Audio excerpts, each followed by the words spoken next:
السلام علیکم ملګرو د پی ایس ایل په پرونی میچ کې افتخار احمد کولن منرو سره جګړه کړې ده چې پکې بیا محمد رضوان هم راغلی دی کامران غلام هم راغلی دی او کولن منرو سره بحث کړی دی چې په دې خبره باندې په محمد رضوان باندې اعتراض هم کیږي تنقید په هم کیږي چې کولن منرو یو ملمه کې لاړی دی پی ایس ایل لپاره راغلی دی تاسو لنو په کار چې د سره مو جګړه کوله اوس دا جګړه په څه وجه باندې شوې ده مکمل حقیقت در سره په دې ویډیو کې شریکوم هغې نه پس په تاسو کمنټ کوئ چې آیا محمد رضوان میدان ته ورغلی دی یا افتخار احمد چې جګړه کړې ده یا کامران غلام پکې مینس کې راغلی دی نو آیا دی ښه کړي دي که نه تاسو به هغې نه پس خپله رایې ضرور شریکه کوئ ځکه په دې کې لاړیانو باندې تنقید هم کیږي او بل ټول نه پیله که د رضوان حوالې سره زه خبره وکړم نو په ګراونډ کې که څه جګړه هم کیږي نو رضوان د لوبډلې مشر د رضوان به خامخا ځان وررسوي امپایر سره بحث وي یا د دوو کې لاړیانو خپلو کې بحث وي نو محمد رضوان بل ته خامخا ځان رسوي جي پرونه چې کوم میچ شوی دی د اسلام آباد یونایټډ ورسز ملتان سلطان اسلام آباد یونایټډ دغه میچ په ډېر غټ مارجن باندې د ملتان سلطان نه ګټلې دی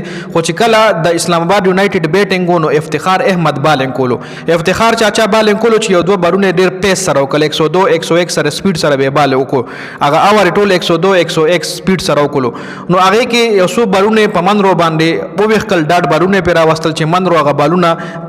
مکمل جج نکل نو منرو ډایرک اوماغه ټیم کولن منرو ډایرک اوماغه ټایم په افتخار احمد باندې اعتراض وکړو چې ته دا مټي بالینګ کې دا ته مټي بالینګ کې راته الیګل بالینګ کې مطلب څوک ولا واټه بال وای څوک ولا جرګ بال وای او څوک ولا مټي بال وای دا ته جرګ بال کې واټه بال کې نو په دې ولا افتخار احمد هم غوسه شوی دی د دوه ترمنځ بحث شوی دی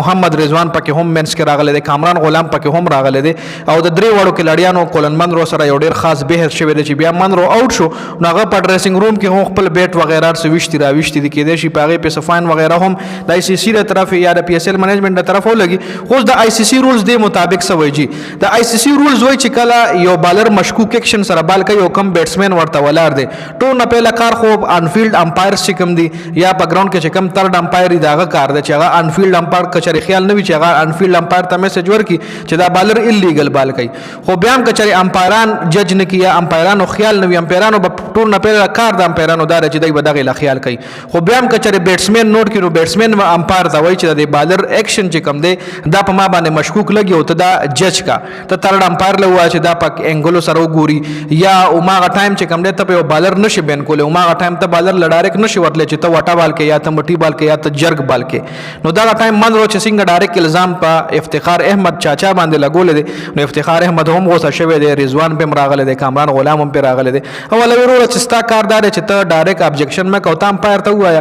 دا کار د امپایر دی امپایر به افتخار ته وایي چې دا تا واټه بالو کو جرګ بال کو ته بال ایکشن دی ټیک نه دی یا بال